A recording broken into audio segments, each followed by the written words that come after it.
Welcome to the Viking Age podcast, the official podcast of the VikingAge.com. My name is Chris Schad. All right, for the Viking Age, bring me the news, zone coverage, and the Brookings Register.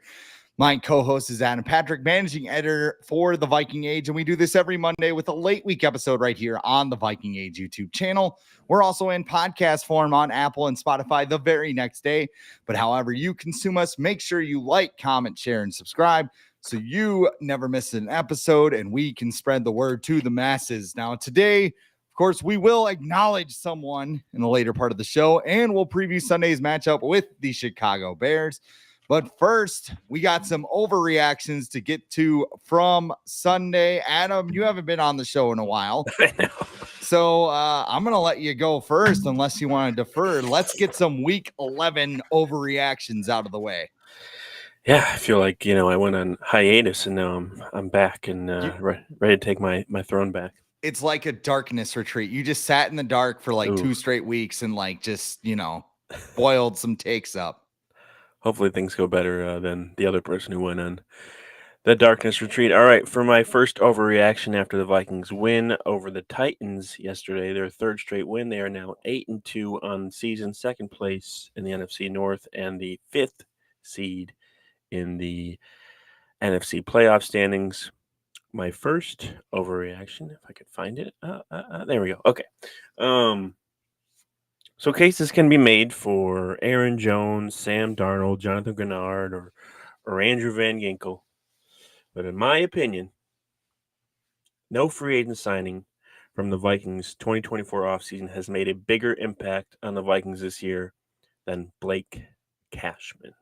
A couple of weeks ago, he had to miss time due to injury, and everyone thought, the Vikings, the defense will be fine without him. But short answer, they weren't. In the 3 games without Cashman on the field this season, the Vikings allowed an average of 24.7 points per matchup.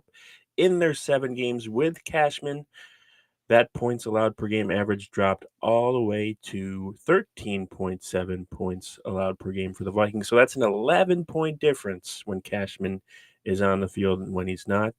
He's currently the third highest. He currently has the third highest PFF grade on the Vikings defense this season. His PFF pass coverage grade is also higher than any safety or cornerback on the Vikings roster.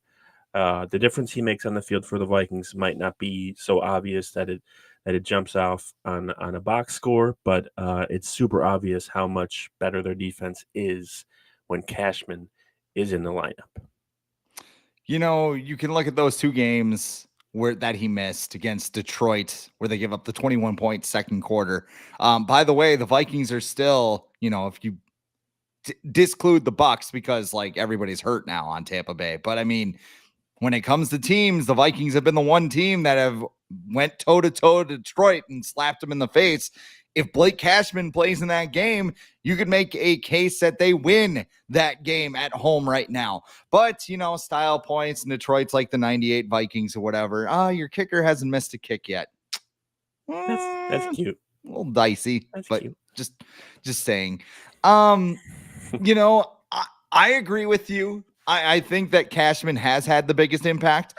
I would say that if we're going to go with the second place award, Andrew Van Ginkel got his 8th sack of the year in the game against the Titans. There are only 3 players in NFL history, I saw this morning, that have had 8 sacks and 2 pick sixes in the same season. So Van Ginkel is having a tremendous year. And again, like, he was a guy that they had relied on when they signed him. Then Dallas Turner falls in their lap and everybody's kind of freaking out about him still. But I mean, Van Ginkel's having a great season. Blake Cashman's having a great season.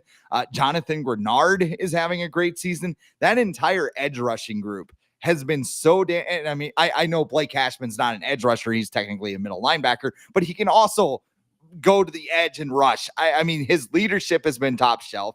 It has completely transformed this defense. No offense to Jordan Hicks, who played through his leg, about to explode with compartment syndrome last year. That's pretty badass. But Cashman has just been a great addition to this team, and you can see it each and every week. Yeah, I think it's not a coincidence that Pat Jones' production fell off when Cashman was out too. And then as soon as Cashman comes back, Pat Jones the second is back to getting multiple sacks a game and doing the Brian Robinson reeling in celebration after his sacks. But yeah, he just makes an impact. He can cover really well. He gets guys in the right spots. He can blitz really well. He's really good on run defense. I don't think too many people thought that Blake Cashman was going to make the impact that he did, but he's definitely been, arguably the best addition the Vikings have made this offseason, and hopefully he can continue to be with the Vikings. I think he's under two or 3 year deal, so he'll be with the Vikings next year, and hopefully he's someone they can continue to keep around. He's from Minnesota, so I don't think it would be hard to keep him around, even though I think he's a Bears fan or a Packers fan. I think Something like that. I think so. I think, but whatever. He'll be with the Vikings long enough to start hating the Packers. So I'm sure he's a Vikings fan right now, considering he's wearing that jersey. Yeah. But I mean, Minnesota, we love our Minnesota people, whether it's like Adam Thielen or Brock Faber or Tyus Jones for the Timberwolves. I'm trying to think of like Joe Mauer, duh. Like, although Mauer is a little weird because like half the Twins fan base hates him. Like, he shouldn't have been a first ballot Hall of Famer because he signed that big contract and he didn't play. He didn't hit 400 the rest of his career. Wow, imagine that. I don't know. This isn't my take, but I kind of want to throw it out there regardless because I was thinking about it. Is Patrick Jones like 2021 DJ Wanham, where he has 8 sacks, but it's like really just like he got schemed up. No offense, you still got to finish off the sack, but Hey, DJ Wanham did pretty good actually last week for the Panthers in his debut. I think he had like 4. Right, he had a sack. But they played who they play the Giants, so yeah, something like that. Who are a mess. Right, and Wanham had 8 sacks last year, so I mean, he's not a terrible player. It's it's the Flores defense too, where like he just puts you in the right spots to get pressures and sacks. So, but Cashman certainly helps out because I feel like he has a better grasp on where people are supposed to be, and you just notice the big difference when Ivan Pace is the guy. Ivan Pace is very talented, but you just notice the difference of how the defense performs when Ivan Pace has the green dot and when Cashman has it. There's a little more stake behind Brian Cashman. There's a lot more sizzle with Ivan Pace. And Pace still has plenty of time to grow into that because this is Cashman's 4th or 5th season because he's bounced around. He was with the Jets, the Texans. Now kind of coming into his own with the Vikings. Cashman's just got to do the Pace outfit or whatever. The overall. Also, John Parker Romo dressing up like a cowboy Zorro? from Unforgiven. Was it Zorro? Was that what he was rocking? That's what he looked like. That's a good call. It's probably better than Unforgiven's just an incredible. I don't watch a lot of movies, but Unforgiven was like one I had to watch in college, and it's just badass. Yep. So, great movie. Non-movie overreactions. Here's my first reaction. A lot of time was spent, people talk about the Vikings offense like a car, and Sam Darnold has to drive the car as far as he can. Hopefully it's to New Orleans in the Super Bowl. But while Kevin O'Connell was working a lot of time on the front of the car, like the engine, like, hey, let's stop having Sam Darnold throw interceptions like he's hammered. Let's execute a pitch play. Those are pretty tough to do, as we've saw this week. I'm concerned about the running game. They're like the gas line in this thing. Like maybe the fuel pump's going out and like you're at the stoplight and you're like, oh no, I can't move. That is my number one overreaction because Daniel House actually was my guest on the podcast on Thursday. And he had mentioned that, we were talking about a lot about Sam Darnold and everything that was going on there, but he's like, no, this running game's a bit of a concern. And the Vikings went out and they ran 33 times for 82 yards on Sunday. That's 2.5 yards per carry. And the Titans are a top 10 run defense. They have Jeffrey Simmons. They have Tivandre Sweat going up against Garrett Bradbury, Blake Brandel, and Dalton Reisner. That's a mismatch in its own regard. But, speaking of Reisner, I mean, he replaced Ed Ingram in the lineup.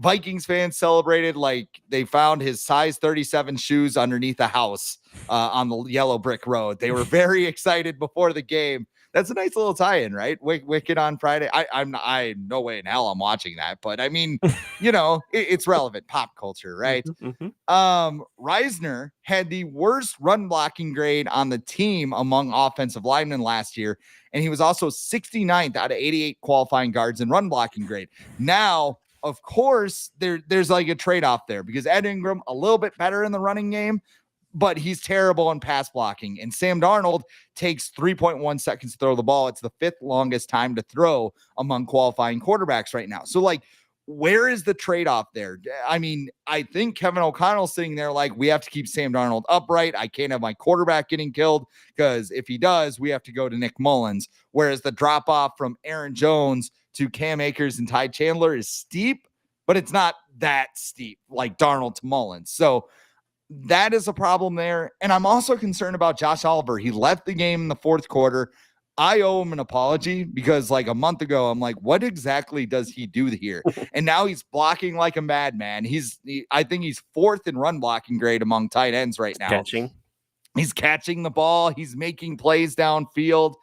I mean, what took you so long to get this guy involved in the passing game? Because he's doing a lot of good things. So Aaron Jones and Cam Akers aren't 100%. Ty Chandler sucks, just period. I mean, every time, yes, he can get a 9-yard gain every once in a while, but, then he's blasting dudes on the sideline with special teams or whatever. I've been on this hill for a full year now. I'm not getting off of it now. I was also getting texts from a friend during the game who was screaming about how Kevin O'Connell was allergic to running the ball on 3rd and 1. Well, when you can't run the ball, you're probably just going to throw anyway. So I'm a little concerned about this running game, especially as we get later into the season. Maybe Aaron Jones will heal up, but again, he's going to be 30 years old in December. So they got to keep this thing going because the running game's going. That opens up everything in the passing. And you see the type of performance that you saw from Sam Darnold yesterday, where I think he posted the highest PFF grade of his career at 93.1. So, I mean, good things. So, like, I'm not upset with anything in the game. I'm not one of those people who's like, well, it has to look better. The Vikings only beat the Jaguars by 5 points, but the Lions beat them 52-6. Yeah, because they were running up the score. And they were home. And they were at home, yes. So, I don't know. Oh, yeah, I think fixing the running game is important. But I think Kevin O'Connell, I think he views that protecting the quarterback is more important. And I think that's why Reisner was out there, because I think in his mind, he's probably like, that's great that we can run block better with Ed Ingram out there. But, if Ingram gets our quarterback killed, then it's not really going to matter if our running game is good because we're going to have no one to throw the ball. So I think that's what the emphasis is on. That's why Reisner was out there. I liked when he was asked and O'Connell was asked in the presser yesterday, why'd you go with Dalton Reisner? And he's like, oh, we just wanted someone with more experience, better veteran presence. I think he's been in the league like 3 more years than Ingram, so it's not like he's that much more. And he's like, oh, and it's not going to be a week to week thing, but we're also going to have a competition. So Kevin O'Connell just said a bunch of nothing yesterday, and basically Ed Ingram's benched, and he might not ever start again for the Vikings. Fingers crossed. Another 2022 guy. Yeah, and I got an overreaction about someone from this group that is also from the 2022 class, and my overreaction is I don't think Ty Chandler is going to be on the Vikings next year. I think this is his final season with the Vikings. So the Vikings have given him a ton of opportunities to be involved in their offense, in their backfield. But he still significantly struggles with, some very important aspects of the job. Like you mentioned, like pass blocking. And the Vikings have made it obvious this year that they're disappointed in him this season, since they've already moved him behind Cam Akers on the depth chart, someone they traded for just a few weeks ago. I know he was with the team before, but if, Chandler was here longer, and he should be able to still, hold on to that number 2 job, but clearly the Vikings don't have faith in him to do that. And then even now, with most of his snaps on special teams, that's where they happen now. He still finds a way to make a mistake. Like yesterday, like you mentioned, he drew a 15-yard penalty for unnecessary roughness on a late hit on a punt return. people can argue or whatever that it was the right call or not, but still, just it's something that you can't do. And in a different game, in a game where you are playing the Lions or you're playing the Eagles or the Commanders or something like that, that's a play that could impact the entire game. So I just think the Vikings have given him a ton of chances. He hasn't really done anything with them, and just add him to the list of disappointments from the Vikings 2022 draft class, because I think this is likely his final season with the team. Like, shockingly, he wasn't the worst member of the 2022 draft class yesterday, because, like, if Sam Darnold's pass to Jalen Nailor was a spear, he would have went right through his freaking heart. Like, that was Troy Williamson bad. And I mean, there were two defenders around him, so maybe it wasn't it that didn't bad. hit his head. Don't put Troy Williamson on Nailor. Well, there's a reason why he's called Speedy and not Handsy, because that was just a terrible drop. Is he a gunner? Why isn't he a gunner? I don't know. He's too important. Yeah. Well, I mean, if Jordan Addison picks up another DUI, and we got a problem. I immediately thought of the Simpsons meme when you said Ty Chandler's not the worst member of the Vikings 22 draft class, and I'm like, not the worst today. Yes, not the worst today. I mean, are we like gone now? Ed Ingram's benched. Ty Chandler's not going to be on the team next year. Who's even left? Jalen Nailor probably on the team next year, I think. Hey, Vidarian Lowe caught a touchdown pass yesterday. Hit him right in the hands and he caught it. What do you know? Yeah, man. I mean, I already had. I've been on this Ty Chandler sucks train for a full year. Even when he was like dominating the Bengals, I'm like, well, he still doesn't know which way to go when he's, calling a play. I mean, Aaron Jones, yeah, he fumbled a pitch, but I mean, the one against the Jets, that was egregious. I mean, I'm done. Wow, like year 3 and you can't get this stuff done. Like, it's time to move on. And the Vikings are going to draft a running back next year. Yeah. Like, it's a great class to do so. Even if it's not Ashton Jeanty, there are a ton of great options. Caleb Johnson from Iowa is one of them. You even got the 2 Ohio State running backs, Quinshon Judkins and Trevion Henderson, that are going to be out there. I'm forgetting like a whole bunch of names off the top of my head, but this is a good class. They could just re-sign Aaron Jones too. True. I still think they draft one. I agree. You can't use Aaron Jones 30 touches a game. I'm just saying, to add more to the case that Ty Chandler is probably not going to be there next year, and then they'll sign an undrafted someone. They'll probably re-sign Cam Akers. Stop messing around. Just bring him back too.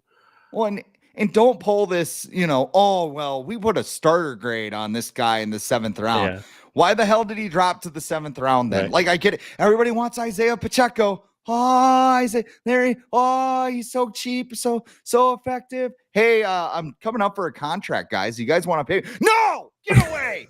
No, it's the devil. Meanwhile, actually, the Chiefs embrace that stuff. That's why they're 9-1. Mm-hmm. But I don't know. Speaking of the Chiefs, oh boy. Here's my next overreact. It's kind of hand in hand. Vikings fans, don't tell me you never get calls anymore, because Kevin O'Connell should have given the refs a game ball yesterday. The call in the end zone, which negated a 4th and 1 stop, was probably crap. I mean, yes, Mike Brown launched into Jordan Addison. I know Titans fans don't want to hear that, but I mean, when you're on your tippy toes and you got your helmet out there, that sure as hell is going to look like a launch no matter where you're going to hit them. There was a front angle too where it showed like his helmet hit his helmet. The angle that everyone keeps complaining about, where it only looks like his shoulder, his helmet, if you see it from the other side, it did hit his helmet. I was rewatching the South Dakota State game from Saturday because my sister got married. I was having a good time over the weekend. Yeah. And, Adam Bach, their star linebacker, was ejected on the first play of the game because he was like straight up, but like his helmet was like this, and he like hit him in the face mask, and they're like, targeting, you're out. Like, college football, he gets tossed 10 times out of 10, which might be a flaw with college football. But I mean, it was not this egregious, oh my God, like Brian Callahan threatening to fight a ref in the back alley type of call.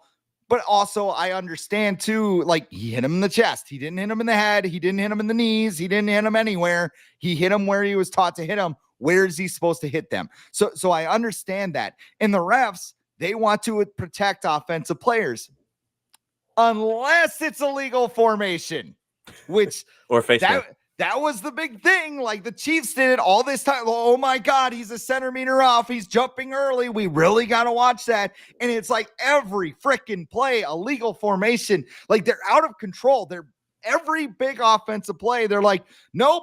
You line off a couple things and nobody knows what it is. No, it's like when I was a kid, the NBA didn't allow zone defense. So they had this rule called illegal defense, and nobody knew what it meant. I would ask why is that illegal defense? My dad's like, I don't know. Like, it made zero sense. And like the opposing team would just get a random free throw. That is basically what this is. And I know like the Vikings had calls go against them too on Sunday. Like, I think it was balanced bad. but I mean, it was like this was done to stop the Chiefs, and my God, it worked because they're 9-1, huh? Like this is stupid. This is dumb. I understand why people are mad, and like at this point, just let me watch the game. Like seriously, like you proved your point. Like unless you're gonna tell offensive linemen, hey, this is what we're calling, which you obviously haven't because we're seeing it all over the league. Like seriously. Don't tell me the Vikings aren't getting calls because they got a ton of them in this game and it helped them win this game. So not the main reason they won. I'm not being that guy. I'm just saying, and also, dude, I'm just tired of blaming the refs. Like, don't put yourself in these situations. Don't like it's a tradition in Minnesota sports. Like every Wolves game, there's a refs you suck chant. Wild games a little bit better this year because they're beating the crap out of some bad Eastern Conference teams. But I mean, refs, you suck. Refs, well, yeah, Marcus Foligno charged across the ice and lowered his head at a guy, but that's a terrible call. We're always screwed. Like, stop it. All right. And I mean, am I wrong? No. Well, there's two things. Like, the refs, it was excessive yesterday. Like 13 penalties is a little crazy, and especially with the illegal formation stuff. It's like,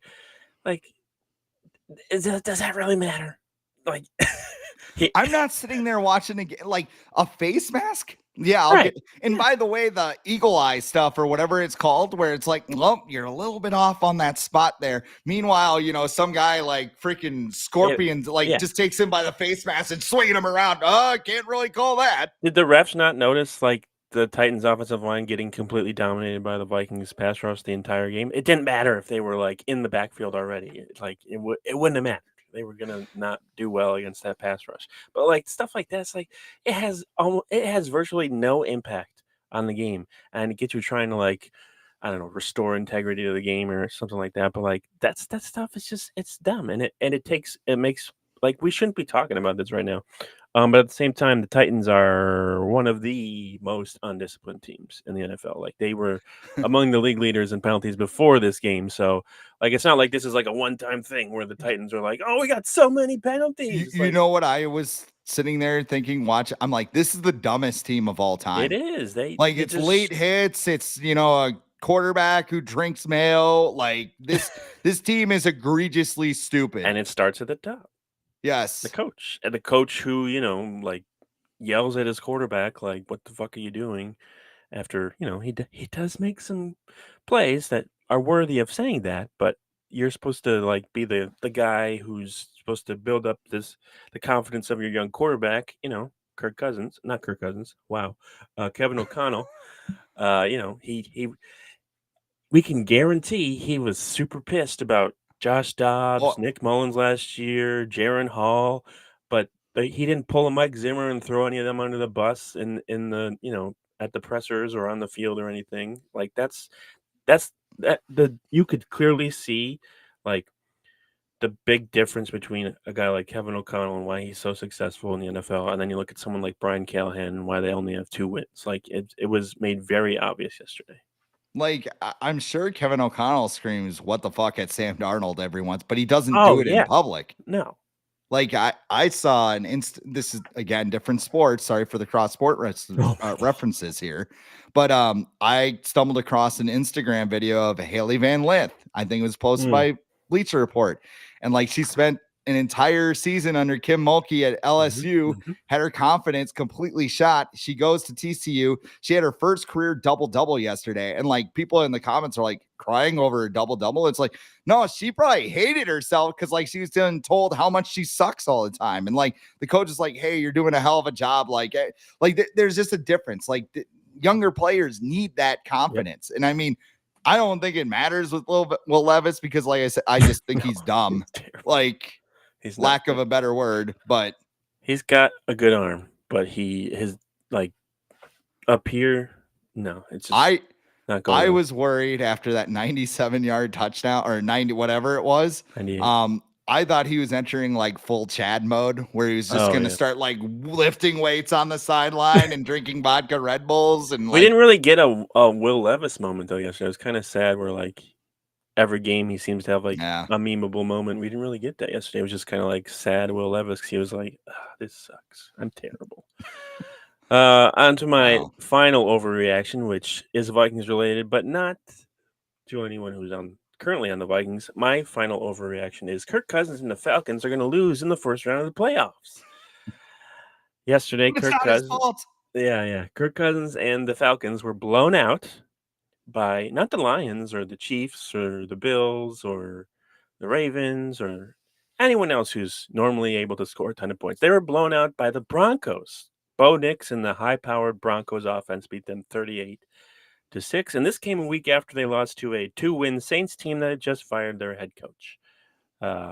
And Kirk Cousins crumbled in the final seconds of that game because that's just what he does. The Falcons but the clock was running. The clock was running. Yeah. They were trying to get a first down, Adam. Come on. Yeah. Throw in bounds when you have no timeouts. The Falcons are currently... What about the defense? Offensive line. Get a better guard in there. Come on. Yeah. Fire the offensive coordinator. Don't be double covered. Okay. Yeah. There's two high safeties, Adam. The Falcons are 6-5 right now. And they probably will still make the playoffs since they still get to play the Raiders, Giants, and Panthers. So that gives them probably 9 wins, and they're in a terrible division because the Bucs have no one to throw to, and the Saints, they look kind of good right now, but they have a pretty tough schedule moving forward, and then the Panthers are just the Panthers. But they will probably be the lowest seed of the division champions behind whoever wins the NFC West, which means they're likely going to face a team like the Vikings, the Packers, or Commanders in the opening round of the playoffs. They're not going to beat any of those teams. And so Falcons fans will truly get the full Kirk Cousins experience of paying a quarterback a ton of money, not to win a single playoff game, get a bottom 15 draft pick, and just return almost to exactly where they were a year ago. There is one scenario where you are wrong. Oh, boy. And that is if the Falcons play the Vikings in the first round of the playoffs. No. Because you know damn well he's going to be so like we're going to see it like Falcons week. Like I still think the Falcons beat the Vikings at home in December. And it's not even an indictment on the Vikings. It's just that is Kirk Cousins' Super Bowl. He is going to be so jacked up to win that game. And I promise you, this podcast will be a vibe going into Falcons week because I am just going to unload on that guy. What will happen is he'll win that game. Yes. And then they'll lose in the playoffs. No. See, but that's the other thing too. Like he'll march into that playoff game with the same energy. He'll make like 1 or 2 good throws and like start running around with a chain and screaming, "You like that?" and quoting rap lyrics to songs he's heard like once or twice before. And then he'll go to the division round and get absolutely dog walked by some other team that's clearly better than the Falcons. So I don't know. Falcons fans seem happy. I mean, they got their franchise guy. I will say when Michael Penix came in late in the game, he had that one throw that I think I saw his time to throw was like 1.5 seconds. Were the Broncos playing defense at all? No. Well, there was a guy blanketed the receiver. I don't know. I was impressed by the one throw I saw of Michael Penix yesterday. I was like, can the Falcons get out of Kirk's contract after this year? Can they start Michael Penix? I don't think they can. Let's look here. We need I think it's like a 2-year. They'd take a lot of dead money, and I don't think their owner wants to do that. We need some intermission here. Adrenaline in my soul. Kirky Cousins got to go.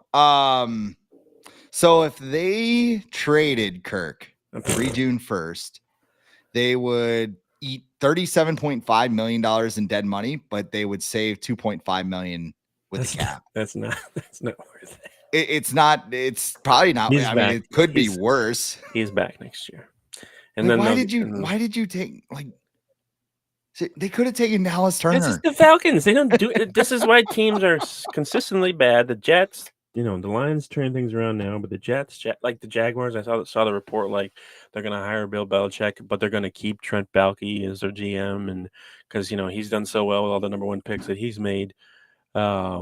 And it's just like, and the Giants now too, like there's a reason why these teams keep being bad and bad and bad, because they make terrible decisions and they don't know how to change. So yeah, I just I'm looking forward to seeing, I'm sure I'll be on Blue Sky during the playoffs or whatever, because we have to be everywhere now. So watching whatever Falcons fans on there are crumbling, or I don't know. We can't just have one social media network now. We have to like, that's the word. Like, it makes me not want to, like, we have to do it. Like, that's how we get our stuff out there. But it's a like job now. We got to tweet. We got to tweet on Twitter, or X or whatever. We got to post on Threads. We got to go to. Yeah, I don't even use Facebook, but like we got to go to Blue Sky. We have 38,000 followers on Facebook, so we have to. Hi, all our Facebook followers. Yeah. How many are under the age of 50? Yeah, I don't know. And then you got Threads, you got Blue Sky. Is there something else too? There was wasn't there Mastodon or something? Remember, are you a fan of The Office? I forget.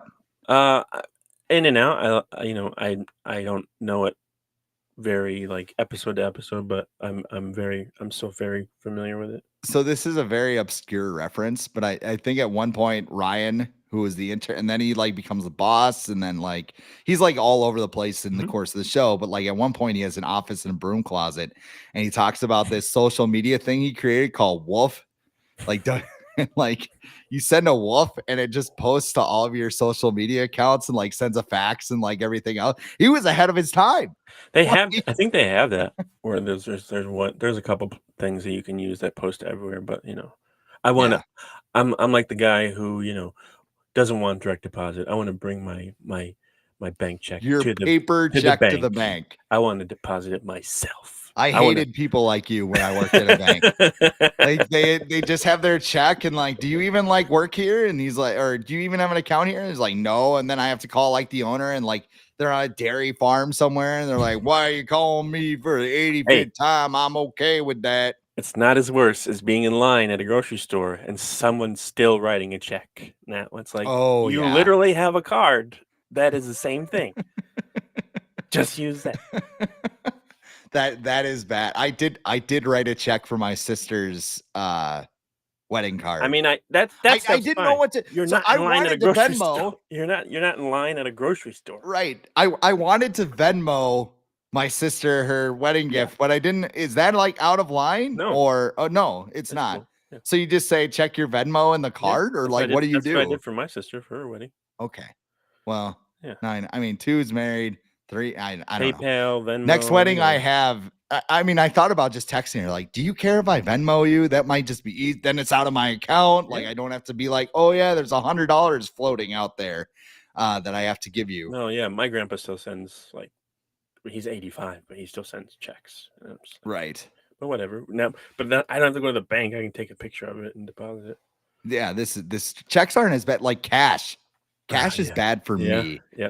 Because now I have, you have to spend it SoFi. Yeah. You have to depositing cash is a pain in the ass. Cause a bank like SoFi, which has really good insurance rates, not insurance, interest rates, doesn't have you have to pay to deposit cash. And it's why do I have to do this? So I don't know. I like it overall. If you want to sponsor us, SoFi, we can use another sponsor here. Overreaction number 3 for me. And then we'll get to our ad read and we'll acknowledge someone. I am very cautious about putting broadcast teams on blast because it's a hard job. Like I used to do it. I went to Mhm. school for broadcast journalism before I got in. Like writing's my new thing now, but I did a lot of play-by-play with hockey, football, whatever. It is a hard job to do.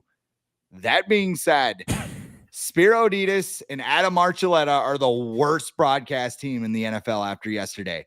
And like Spiro's very plugged in. He's very prominent on CBS Sports. He calls a ton of college basketball, and he's very good at it, I think. I like him for basketball more than I like him for he calls NBA games as well. Yep. I like him way better for basketball than I like him for football because he acts like he needs a cup of coffee or like a complete change of blood when he calls games in the NFL.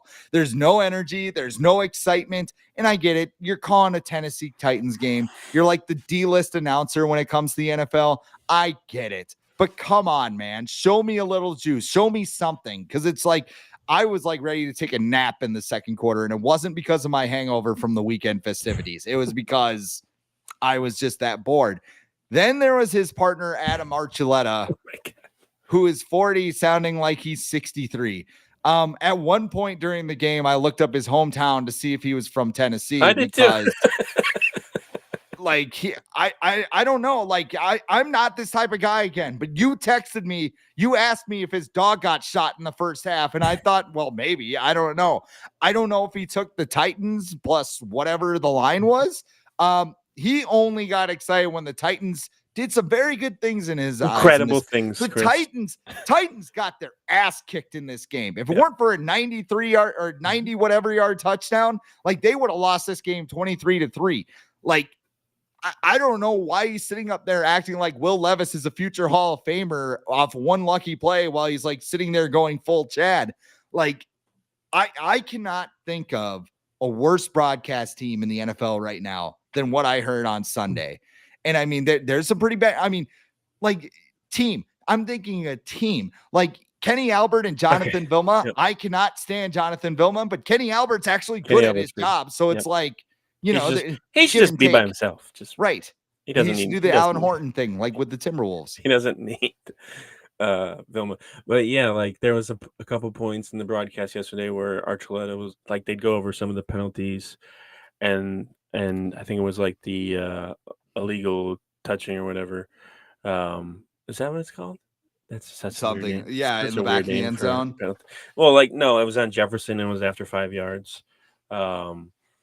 And he was like, yeah, it looks like it's after 5 yards. But I mean, but are you really going to call that? And it's like, yeah, that's the rule. Like, that's the penalty. And that then, like, and like the fumble when Darnold, like, he was like, oh, that ball was out before his knee came down. It was clearly out. And then they showed the replay and he's like, yeah, it looks like it could be close, but I think it's out. And then it's like, it's very obvious that it's not. And then, like, the whole, the penalty for the Addison hit or whatever, where he was like, but they were saying like it's not helmet to helmet. It's clearly, you know, somebody needs to call down here and do something. Somebody stop this. And like Spiro was explaining to him like, oh, it looks like it might be helmet to helmet contact, and Archuleta was like, no, it's not, and it's like clearly on the replay. It's like, oh, okay, just then why are you commenting on this if like it's like when you tell someone something and they're so set in their ways that they don't really care if it's right or wrong. They're just going to go along with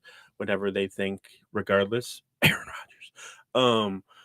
So like, it was just, and then like, yeah, like when the Vikings would make a play, he'd be like, oh wow, it's pretty good. Sam Darnold, he's pretty cool. Oh, Will Levis made this incredible play. Did you see the way he just threw that 5-yard incompletion out of bounds? That was such a smart play by Will Levis. Did you see the way he hit that wide open receiver while Josh Metellus was somewhere in like Knoxville? Yeah. Like, hey, this week on Metellus with Metellus, what the fuck were you doing on this play? And then he was, oof.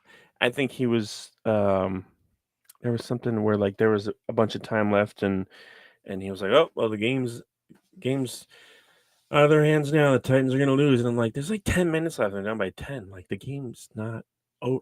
I mean, the Vikings were clearly outplaying them, but the game wasn't over.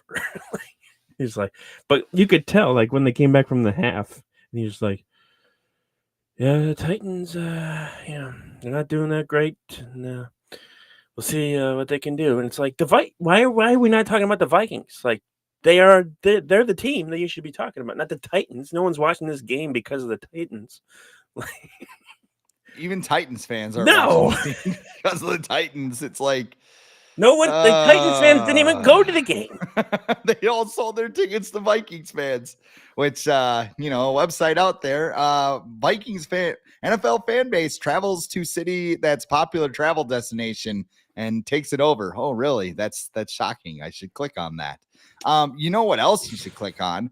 Higher or lower on your favorite players on Underdog. Underdog Fantasy is the place to play. If you're a sports fan looking to win money while watching sports with over 5 million players and $2 billion won, Underdog makes it fun and easy to cash in on all of your favorite athletes' performances. Compete against other players by just selecting higher or lower on 2 or more player stats, and you could win up to 1,000 times your money. So turn every touchdown into a win with Underdog.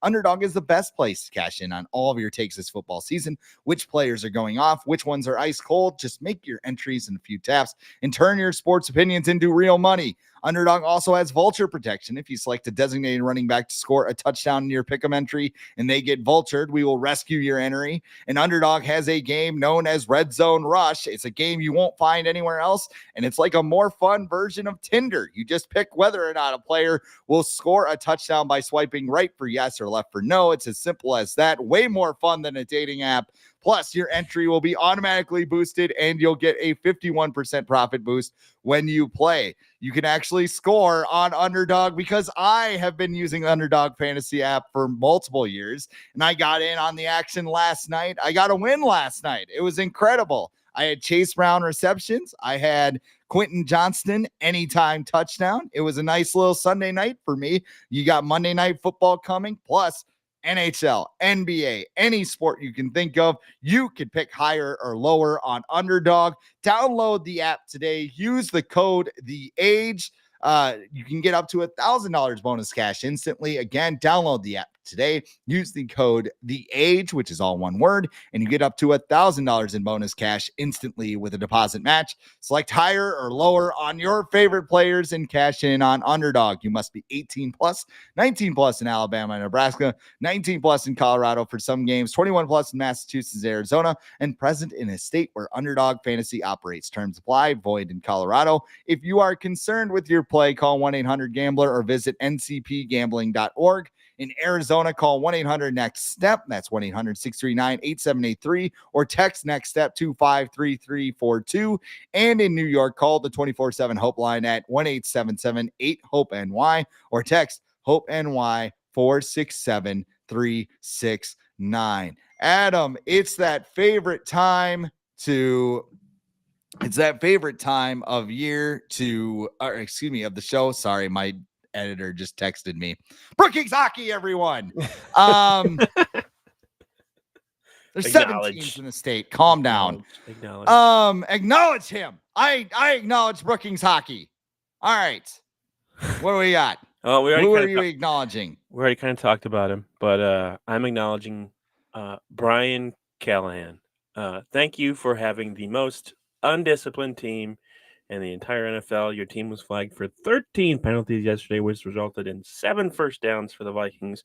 Did the refs make some ticky-tack calls yesterday? Sure. But let's not act like the Titans, weren't one of the most penalized teams coming into Sunday's game, because they were. Callahan also forgot what sport he was playing on Sunday and tried to get a momentum swing technical foul, but he's not a basketball coach. Instead, he just looked like a fool getting called for unsportsmanlike conduct.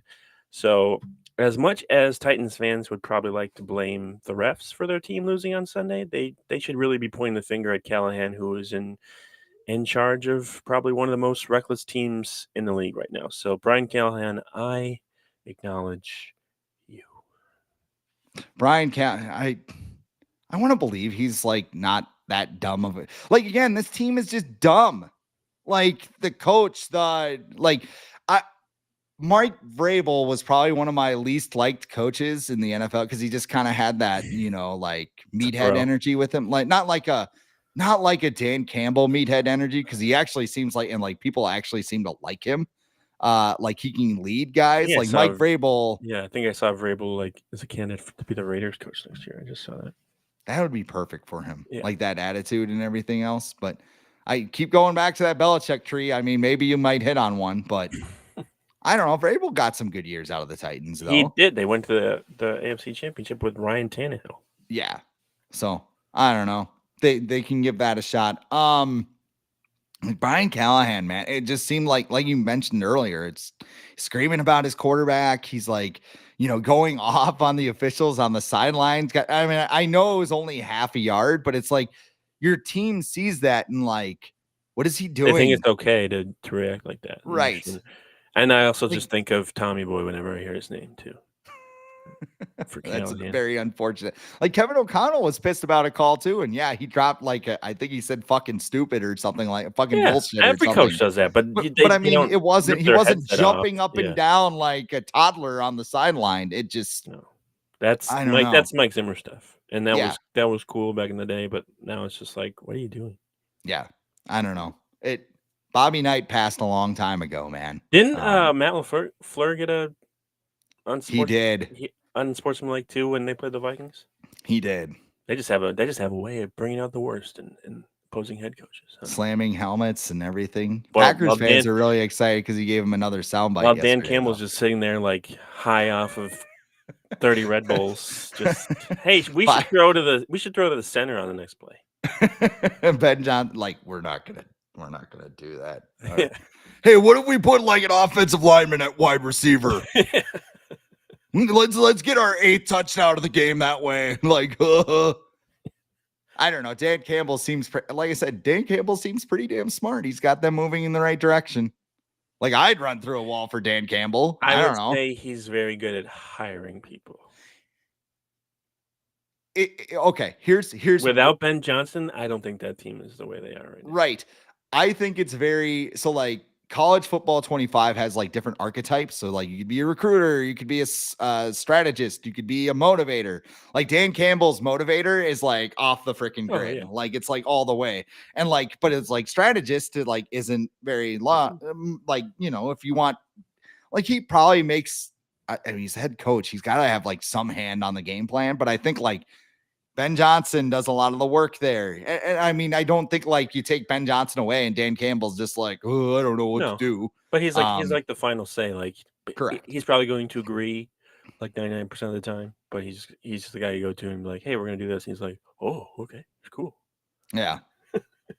So, whatever. My acknowledge him is for Jordan Addison. Ooh. And I've given him a lot of shit for the off the field stuff. I think I took a drive by at him earlier in the show, and he only had 3 catches for 61 yards and a touchdown. But I thought he balled out on Sunday. The touchdown was a nice play. Yep. He took some big hits because Sam Darnold was just, you might want to ease up on those hospital balls. Yeah. Like there is one, like he like bent, it looked like a Mortal Kombat fatal blow, where like he like zooms in and like show like the vertebrae like just exploding or whatever. Like that's what it looked like in real time. And then he goes down. And you're like, ooh, almost touched his ankles with his hand. Yeah, but I mean, he looked engaged, which may be the case all along because his separation numbers are great this year. But I noticed Jordan Addison in this game, and I can't say that about most of the games Jordan Addison has played this year. So I want to see him get the ball a little bit more because he's a dangerous player. But with the exception of Justin Jefferson, who, by the way, Christian Watson, it needs to make up about 6,000 yards in the next 2 or 3 years to catch Justin Jefferson for most receiving yards by a player in the first 5 years. Better upside, though. Like if he does that, he might finally get there. George Pickens just as talented too. Yes, George Pickens. He's got some work to do too. But I mean, this could be a share of the wealth offense where some days it's going to be TJ Hawkinson dominate. Some days it's going to be Jordan Addison. Maybe that's what Kevin O'Connell's telling Addison behind the scenes when he's posting the free 3 thing. I liked what I saw from Jordan Addison yesterday, and maybe this is a game that kind of gets him going a little bit more. Maybe this is a game where Sam Darnold goes, hey, I can trust this guy because he got out of the game late with cramps, and Jalen Naylor had that big drop in the end zone. So I don't know. I liked what I see. I acknowledge you, Jordan Addison. Yeah, if he could put on like 10 pounds in the offseason, that'd probably be great because he's still a little little frail, and I think that would help him not get hurt so much. Because they said he had cramps, but he got the shit beat out of him yesterday as well by the Titans defense. Who, you know what? Say what you will about Will Levis and Brian Callahan. The Titans defense is pretty good. I will give them that. But yeah, Jordan Addison, he got freed yesterday. I think everybody tweeted that or posted that or threaded that or Facebooked that yesterday after he scored that. I didn't realize he was. I don't think I realized he was that fast. That he just blew past everybody. So yeah, on to week 12. Yes, and I mean we are at noon. There's a podcast coming on right after it. They come on at noon, right? We'll be all right. All right. They just have to set up. It starts at 12:30, I think, so they'll be all right. Okay, so you want to talk Bears or you want to get out of here? Just real quick, we'll just do right now. I think on FanDuel, the Vikings are favored by 3.5 on the road. This game's scheduled for noon next week against the Bears, who, if you watched the game yesterday, they should have beat the Packers. The Packers had no business winning that game yesterday. Of course, the Bears just, the Bears, and they got their game-winning kick blocked. I felt like the offense played much better yesterday than it has all season long for the Bears. Caleb Williams actually used his legs. I think he was the second leading rusher. So I don't think it's going to be an easy game for the Vikings. I think it's a winnable game. The Bears have a good defense, especially their secondary. I'm just hoping they don't fire their coach before Sunday because that'll do the whole new head coach vibe and change everything like we just saw with the Saints and everything. So keep Matt Eberflus, and I think the Vikings have a good chance at winning this game. It's a winnable game, but at the same time, would you be surprised if the Vikings lost? No. I mean, the Soldier Field thing isn't as prominent as it once was because the Vikings have picked up some wins at Soldier Field over the last couple of years. It's not on Monday night though, so that's good. It's not on Monday night either. I don't know. I mean, I feel like Eberflus can create a game plan that kind of flusters an offense, and the Vikings offense, I don't think they're 98 Vikings right now. I've been mentioning them a lot. They're not the Lions. They're not this high-powered whatever machine, but they can be very efficient. I think this offense is based off of efficiency. And what the Bears can do is they have the players where they can kind of throw a wrench into that at times. They did that with the Packers last week where, I mean, the Packers needed a miracle block and they needed a couple of good plays at the end of the game to pull out that win at Soldier Field. So I don't think it's going to be easy. I'm not walking into this game like I did the last 2 weeks where it's like, oh God, this team sucks. No, the Bears can make your life miserable. We saw that last year when they came to US Bank Stadium and they beat Josh Dobbs when he was, the hottest thing ever. Yep. Kevin O'Connell's 2-0 at Chicago. Correct. And that's not a high bar, but I mean, I don't know. Bears vibes seem off. The offensive coordinator change, that seemed to help a little bit. I mean, they didn't put up 50 or anything, but kicker, you got to worry about that now. Mm-hmm.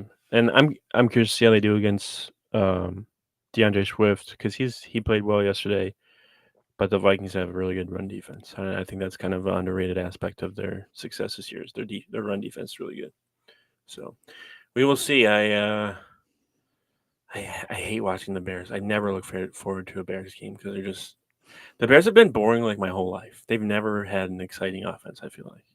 I could see Caleb, this could be the team he just dominates, Caleb Williams, just eyes start glowing and whatever. But against this defense, no way. Against, I don't know. It would just be pure Vikings if another Hey, do we think now that this team lost to Chad Hutchinson at Soldier Field? Yeah, that's true. Do we know? Do we think now that the Colts were intentionally benching Anthony Richardson so he wouldn't have to play the Vikings defense now that he's back? I don't know. I think they just seem like another team that's dumb. You know what else is dumb? Again, I know people are hard at work. Social media is hard. The graphic where they're like AFC South champions and Justin Jefferson's holding a champion. You don't have to tweet about everything. Kings of New York.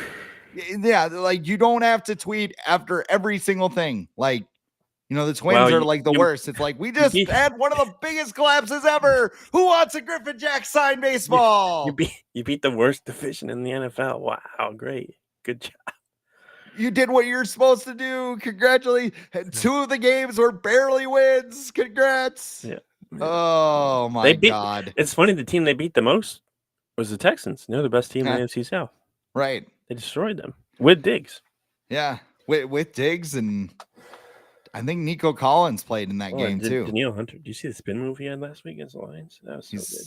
Pretty badass. But he cost way more than Jonathan Grenard and Van Ginkel. I don't have as much hatred for Danielle Hunter though. Like I do. Like Danielle Hunter was like, it's business. He was open the entire. He's like, it's business. Yeah, like, okay, it's business. He went back home. Yeah. Yeah. I don't think any of it, like Kirk Cousins is like, well, it's not about dollars, what dollars represent. Yeah. I brought dimes on fools. I make defenses repent. That's why the Falcons tampered with me, since no one else was giving me an offer, but they felt they needed to tamper still. No cap. That's what I like my contracts like. Check your trap. Okay, all right. Kirk was trapped yesterday, by a matter of fact. God, I can't wait for Falcons week. You know what's going to be hopping on Falcons week is the Viking Age website, vikingage.com. What's going on at the Viking Age right now, Adam?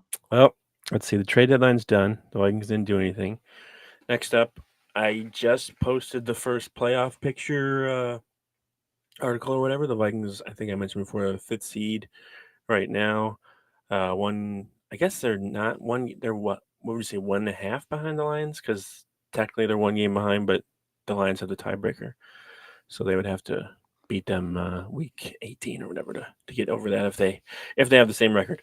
But either way, playoff picture stuff. Keeping an eye on like Dalton Reisner. Keeping an eye on Aaron Jones, because he kind of left the game, yesterday in the second half. Didn't play much. I think he got a little banged up. And trying not to freak out about JJ McCarthy getting another procedure done on his knee, but it's fine. It's routine. It's okay. Nothing. Yeah. What do you think about that? Are you nervous or what? If it was with any other team, I wouldn't care. But this is the Vikings, so this is something in that water, man. It's just not good for your knees. I don't know what they put in that Minnesota water, but it just turns your knees into sand. So I don't know what's going on out there. I don't know. Like I said, I think it's nothing until it turns into something.